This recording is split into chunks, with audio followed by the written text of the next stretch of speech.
Hello there, this is James and you're watching Tixee Live. In fact, you're watching a Tixee Live watch-along of the Bank of England interest rate decision. But before we get into all of that, don't forget these little videos are for educational purposes only and in no way whatsoever should ever be taken as financial advice. I always suggest you do your own research and do your own due diligence. And of course, know the risks at hand before entering any trade. With that out the way, let's get started. Now, it is indeed time for the Bank of England to make its decision. Okay, make its decision because it is the Bank of England's interest rate decision. Now, usually every single interest rate hike the BOE has done in the past has been 25 basic points. But today, the expectation is the Bank of England to actually raise rates by 50 basic points. This has been fueled in for something which Andrew Bailey, who's the Bank of England governor, said last month when he said the 50 basic point rate hike is on the table. And don't forget, in previous meetings, there's been several hawks in the MPC, Monetary Policy Committee, who have actually said they want 50. They want 50. And if the Bank of England today does raise rates by 50, that'd be the largest hike the Bank of England has done in 27 years, since 1995. 1995. Like I say, they usually do 25. So since 1995. And just to show how long ago that was, Robbie Williams was still would take that, but then still would take that. So that's how long ago it is. So yeah, you can already see the pattern. They usually only do 25. Now, if they do indeed do the 50 or the 25, either way, it will be the sixth interest rate hike in the current cycle. And if they do raise it by 50, they will raise interest rates to 175, and that will be the highest level since 2008. It's the highest level since the financial crisis of 2008. Now, obviously, they got to keep on par with the other central banks. Like I've said in my other videos, some of the other central banks like the Fed, Bank of Canada, and the RBA have been aggressive. Like I say, Canada is currently at 2.5. US is currently at 2.5. Australia is currently at 1.85. And like I say, UK remains at 125, if, depending on what they do today.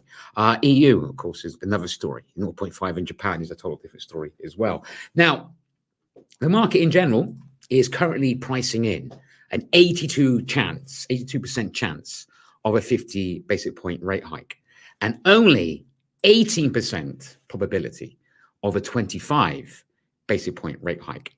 Now, something else which I think is going to come in a lot of focus after this announcement, will be Andrew Bailey's press conference, which is happening about 30 minutes after the announcement. So we'd say 35 minutes time.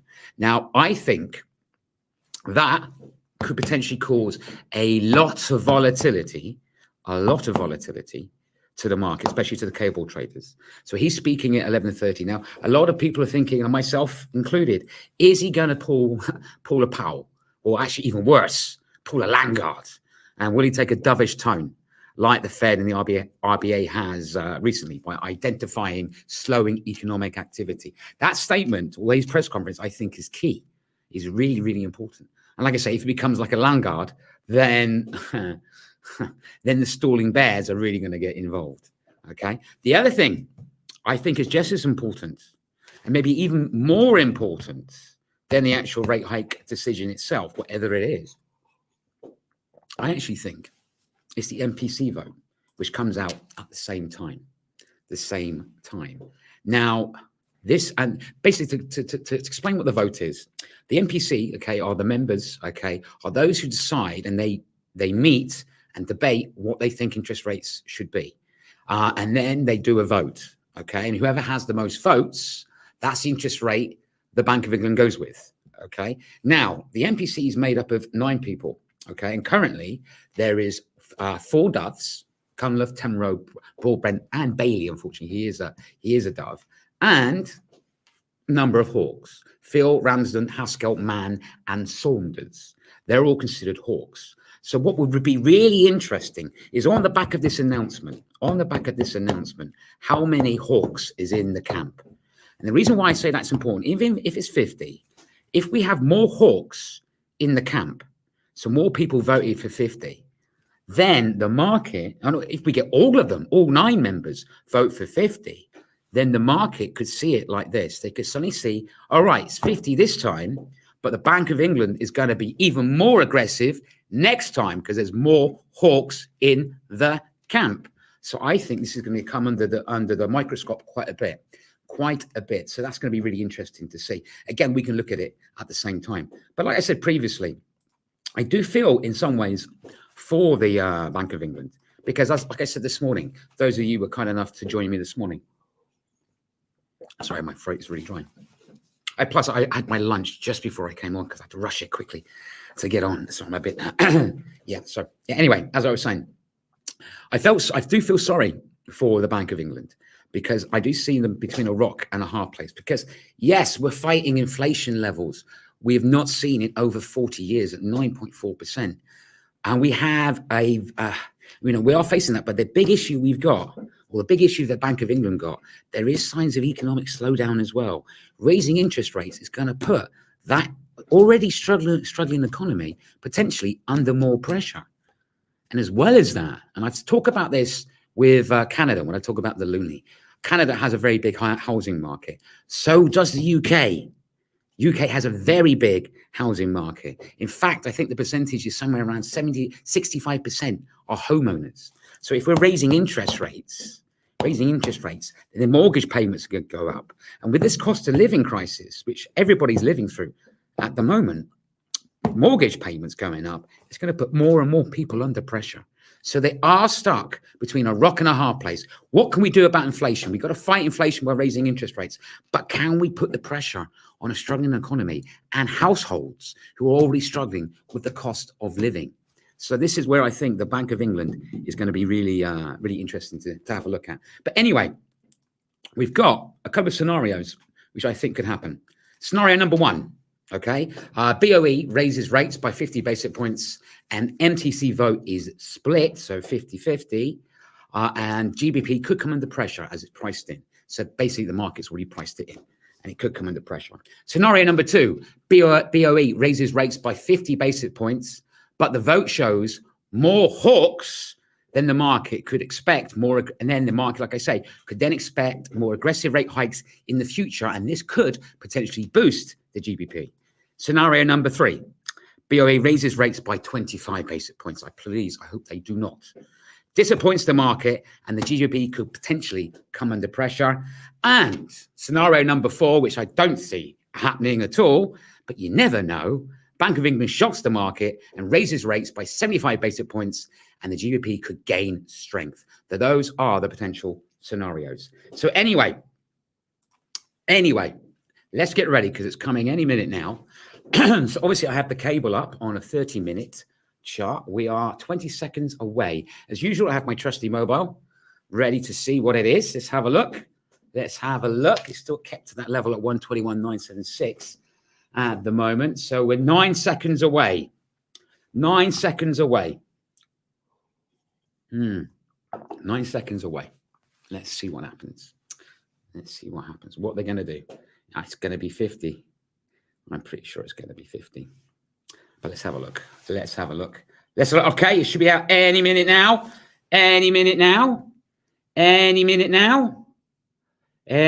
What have they done? Let's have a look. Waiting for the vote to come in as well. Not a little bit of activity in the cable. So a little bit, starting 127. Oh, we're beginning to move a little bit. What have they done?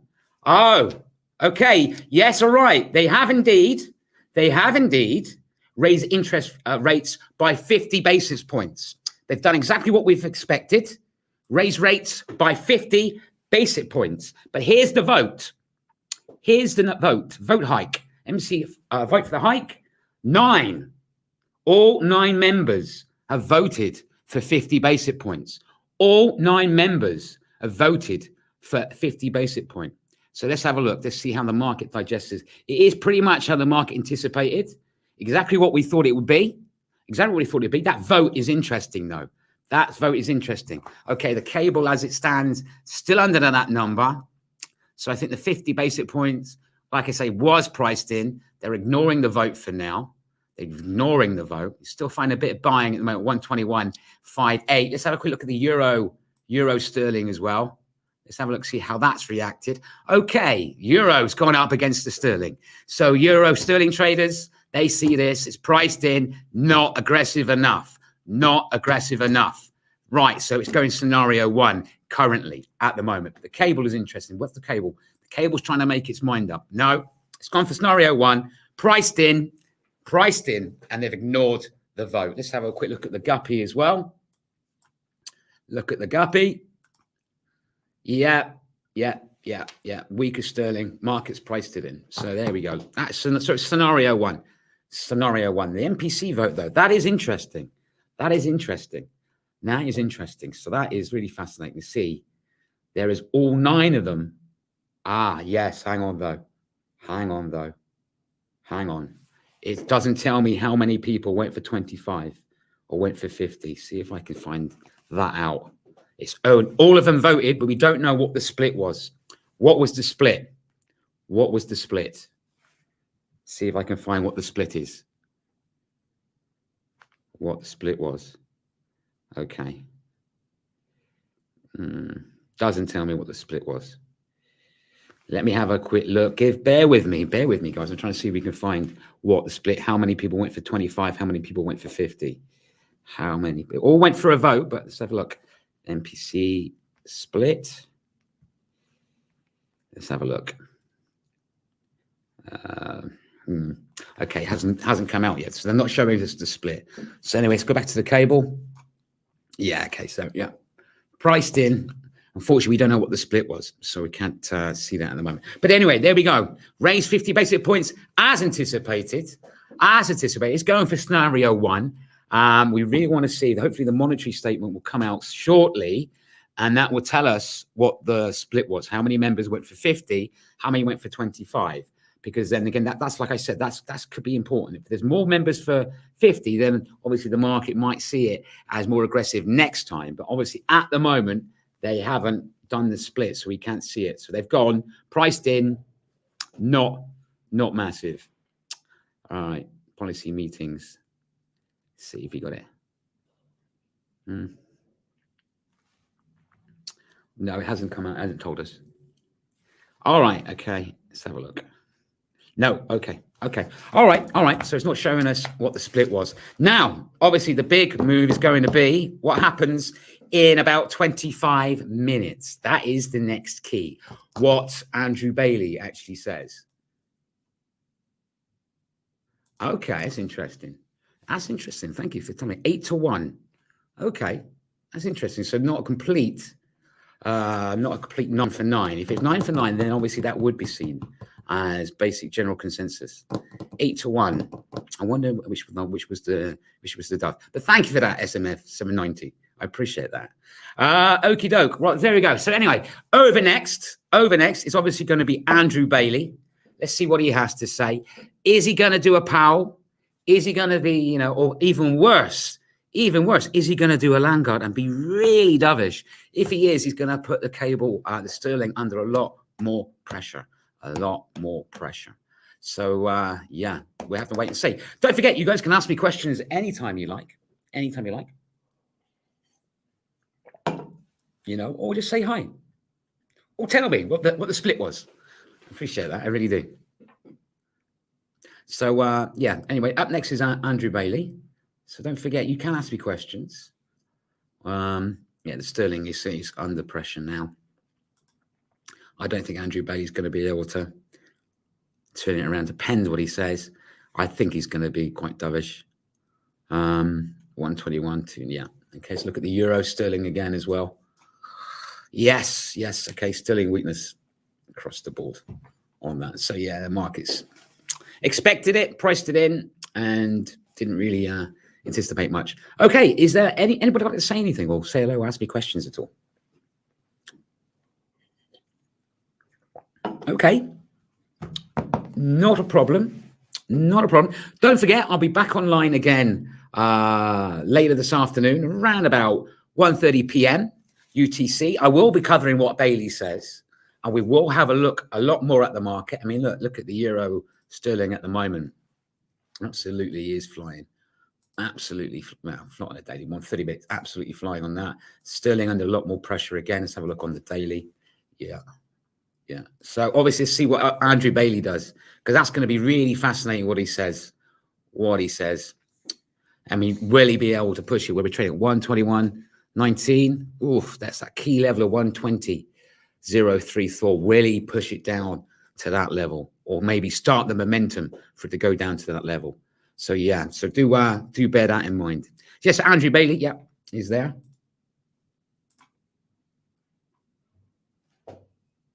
Anyone I think who finds this video will have some idea about these things, I guess. I hope so, Ian. Nice to meet you, by the way. Nice to meet you. And yeah, don't forget, you can ask me questions. What I mean by level, I mean a potential support level where the market might start buying in again. You know, again, it's potential, because I say obviously the market has certain, it acts like a trampoline, and it jumps down, bounces up, and moves up higher. So that's why I'm in alignment. It's where potential buyers come in. But like I say, don't forget the good question. But don't forget, last time, like I said last time, if you have subjects or topics you want me to cover, please feel free to let me know when we'll do like a tixee live special, where I will do some more educational stuff on that. So yeah, please feel free to let me know. Put it in the comments below. Say, look, James, could we maybe discuss a couple of these things and go through that? You know, that sort of thing. Is there anything else? Any other questions at all? Anybody else like to say anything? Or say hello? Or tell me what you think about the Bank of England decision. What's your opinion? You know, if that split is indeed 8-1, I mean, which members were potentially dovish? What do you think about the cost of living crisis in the UK? You know, how can this impact them? Feel free to say hello. I just ask me a question or say hello. Thank you, Ian, for saying hello.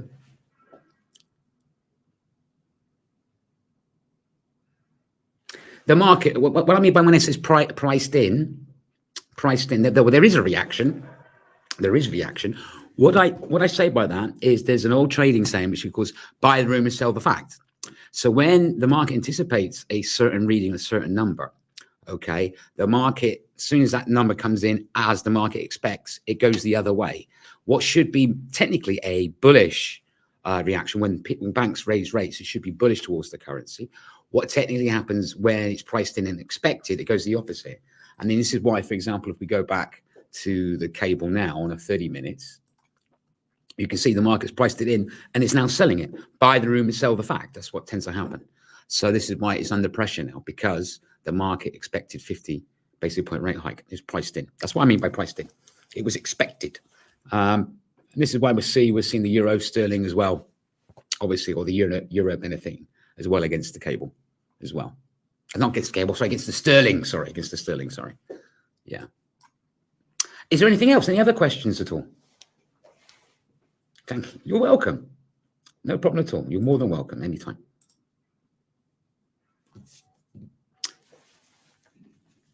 If there is, let me see, I've got another notification. Okay, if there is no other questions, don't forget, I'll be back online again later this afternoon at 1:30 p.m. UTC, or maybe even 2 p.m. UTC.